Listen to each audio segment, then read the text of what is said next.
오늘 하나님의 말씀에 주시는 것은 우리는 하나님의 형상으로 창조되었다라는 제목으로 우리 창세기 1장 27절 말씀을 가지고 한번 은혜 나누겠습니다.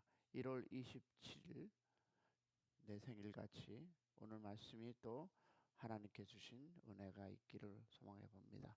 우리 다 같이 시작. 하나님이 자기 형상 곧 하나님의 형상대로 사람을 창조하실 때 사람의 남자와 여자를 창조하시고 아멘. 자, 이 말씀을 가지고 말씀 안에서 창조 그 형상 우리 한번 보기 원합니다. 자, 하나님께서는 아담을 창조하시되 다른 피조물과는 다른 하나님의 형상으로 창조하셨다라고 우리 성경은 이야기해 주고 있습니다. 자, 그럼 인간이 다른 피조물과 결정적으로 구분되는 것은 여러분 하나님의 형상이라는 그 사실 때문입니다. 그러기에 구원받은 우리 즉 그리스도인이 되리라면 사람이 하나님의 형상으로 창조되었다라는 것이 무엇을 의미하는지 알아야 합니다. 여러분 아십니까? 왜 우리는 다른 피조물보다 틀리게 하나님께서 창조를 하셨을까요? 많은 고민들 안 해 보실 수 있었겠지만 한 번은 고민해 보시겠습니다. 왜 그랬을까요? 왜 하나님은 다른 피조물보다 우리를 다르게 했을까요? 그리고 또한 하나님께서 사람을 다른 피조물과 달리 하나님의 형상으로 만드신 이유도 우리는 알아야 합니다. 즉 하나님께서는 인간을 즉 여러분과 나를 하나님의 형상으로 창조하셨는데 그 말의 의미는 무엇이며 왜 하나님의 형상으로 창조했는가를 알 때 우리가 비로소 하나님의 뜻이 부합되는 삶을 살 수 있다라는 말입니다. 자, 그러면 다시 한번 질문해 볼게요. 그러면 하나님의 형상으로 창조되었다는 말은 무엇을 의미합니까? 무엇을 의미할까요?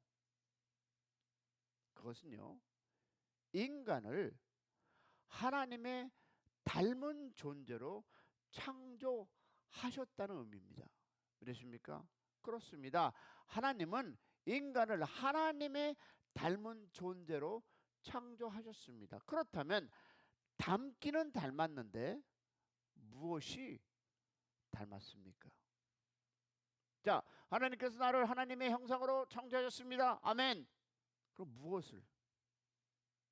무엇을 하나님과 닮게 하였느냐라는 질문을 던져보았습니다. 여러분 우리가 먼저 기억해야 할 것은 외모는 아닙니다. 눈과 코와 입이 닮은 것이 아니라는 것입니다. 그렇다면 다시 한번 질문할게요. 무엇이 하나님과 닮았을까요?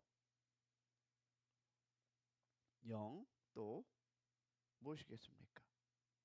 그것은 하나님의 인격을 닮았다는 말입니다. 여러분의 인격을 한번 다시 돌아보시기 바랍니다. 우리가 하나님을 닮았다고 얘기하는데 여러분의 인격은 과연 하나님과 닮으셨습니까?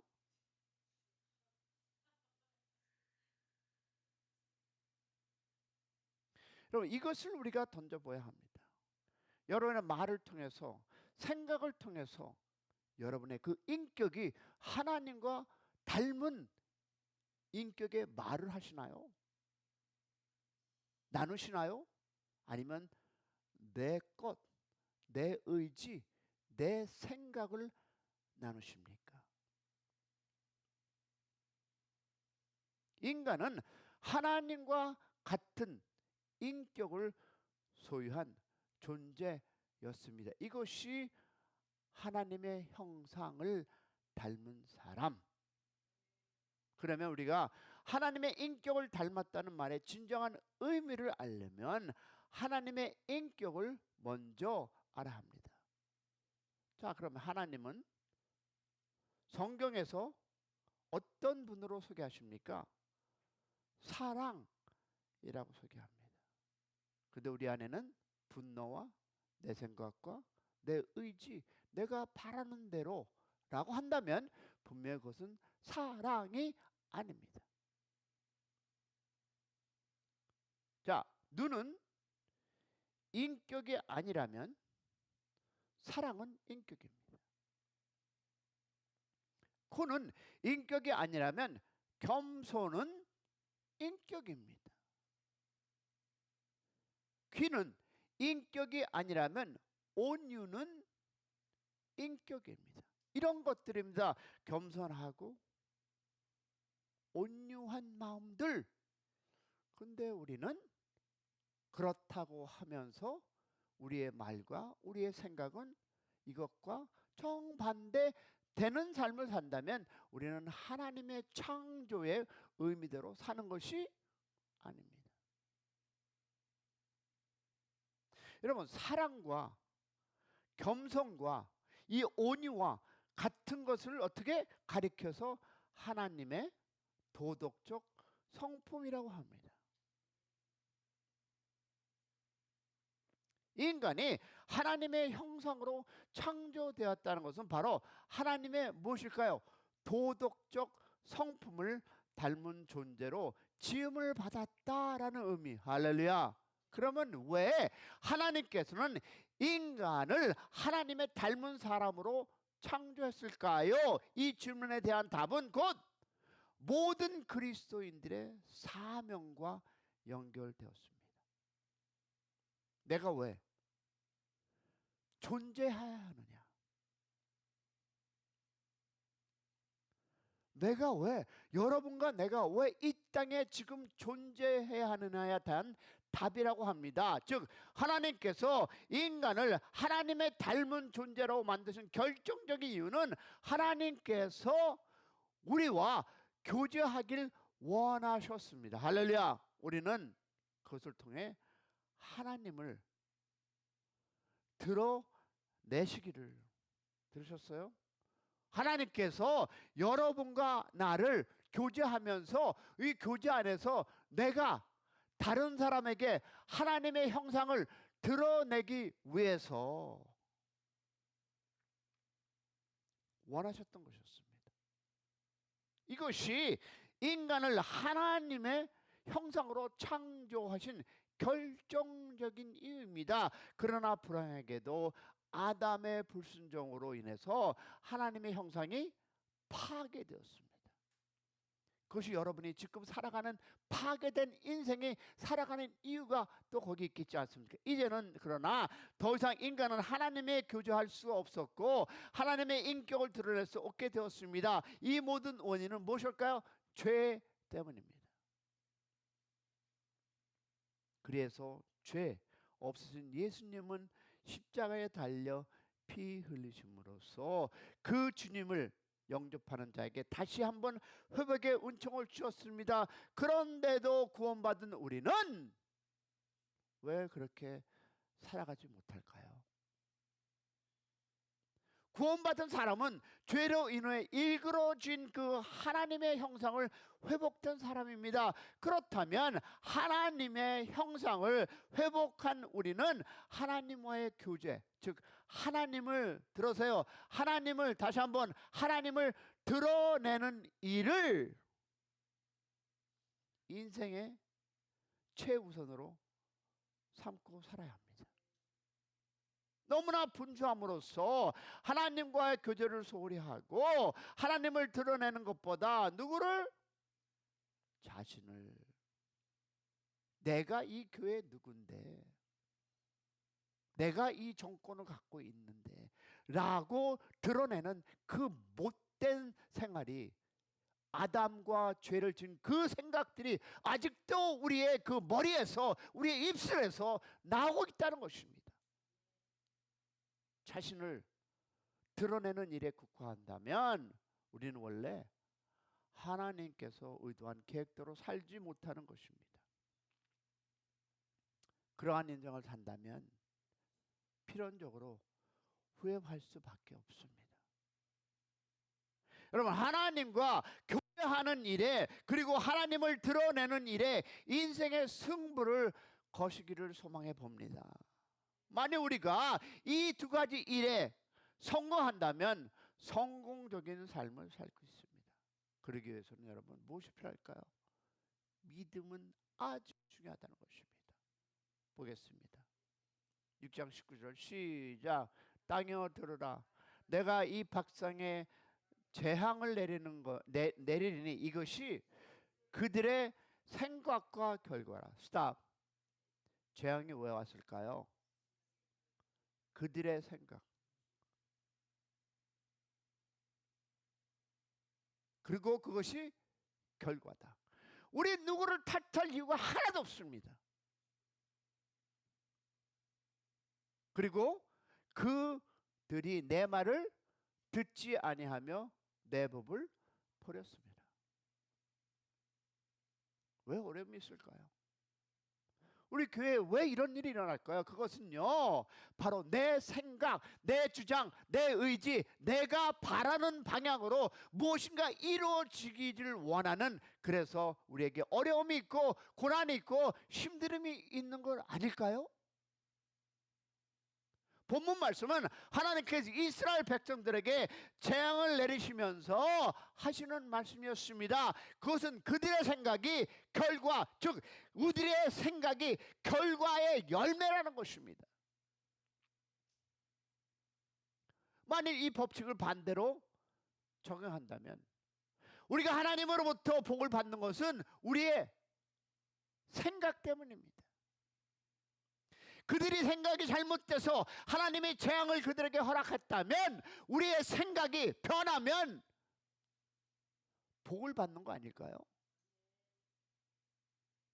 결국 우리의 생각에 근거해서 재앙과 복이 갈라졌다는 것입니다. 그렇다면 우리가 복을 받는 비결은 무엇입니까? 우리의 잘못된 생각을 바꾸는 것입니다. 할렐루야. 생각은 우리 믿음의 뿌리이기 때문입니다. 동시에 우리가 믿고 있는 것을 무엇으로? 생각으로 나타냅니다. 여러분이 생각하는 그것을 우리는 나타나게 돼 있는 것이 우리 인간들인데, 그렇다면 우리가 믿고 있는 것을 생각으로 나타내는 것입니다. 그러므로 생각은 믿음의 뿌리이자 열매입니다. 볼까요? 첫 번째, 믿음은 마음의 문을 여는 열쇠입니다. 우리 마음에 문이 있다면 그 문을 여는 사람은 누굴까요? 나 자신입니다. 즉 우리의 마음의 문의 열쇠를 내가 가지고 있다는 사실입니다. 그래서 주님은 문 밖에서 문을 두드린다. 왜 그랬을까요? 우리의 마음의 문을 내가 열어야 하기 때문에. 그래서 문 밖에서 두드린다라고 하는 것입니다. 주님께서 우리의 마음의 문을 두드릴 때 그 마음의 문을 여는 열쇠가 바로 나의 믿음이라는 열쇠입니다. 두 번째 볼까요? 믿음은 천국의 문을 여는 열쇠입니다. 한번 우리가 상상해 보시기 바랍니다. 내 앞에 천국이 있습니다. 그런데 그 아름다운 천국의 문을 하나 있습니다. 자, 그럼 우리가 각자가 자신이 가지고 있는 열쇠를 가지고 그 문을 열고 천국으로 들어간다면 그 천국 문에 맞는 열쇠가 무엇이라고 생각하십니까? 그 문은 바로 믿음이라는 그 열쇠만 있으면 열 수 있는 문입니다. 할렐루야. 네. 다른 사람이 열어주는 것이 아니에요. 세 번째 볼게요. 믿음은 천국의 모든 보화가 가득 찬 창고를 여는 열쇠입니다. 그러면 천국 창고 안에는 우리의 모든 필요가 가득 차 있습니다. 누구든지 그 창고 문을 열고 마음껏 가져갈 수 있습니다. 문제는 무엇이었을까요? 열쇠입니다. 누구의 열쇠? 내 마음의 열쇠. 어떤 사람은 그 창고에서 많은 것을 가져갑니다. 문제는 천국 그 보화를 소유하는 비결 역시 믿음입니다. 그래서 믿음은 들어야 한다. 여러분, 믿음이 없이는 하나님을 기쁘게 할 수 있다 없다? 없습니다. 믿음은 하나님께 기쁘게 하는 조건입니다. 그렇다면 모든 그리스도인들은 믿음에 대한 분명한 이해가 있어야 합니다. 만일 그리스도인들의 믿음에 대해서 무지하다면 하나님의 마음을 아프게 할 것입니다. 자, 건강한 눈은 빛을 반응합니다. 건강한 눈은 빛에 반응합니다. 건강한 귀는 소리에 반응합니다.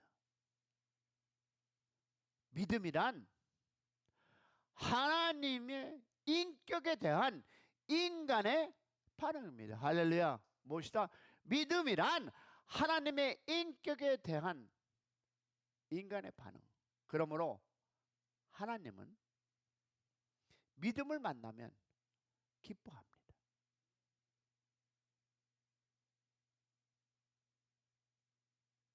자, 우리 염려라는 단어 하나 볼까요?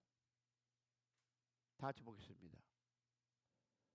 염려라는 단어의 의미는 뭘까요? 하나님, 저는 하나님께서 이런 것을 할 수 없다고 믿습니다. 이것이 바로 염려입니다.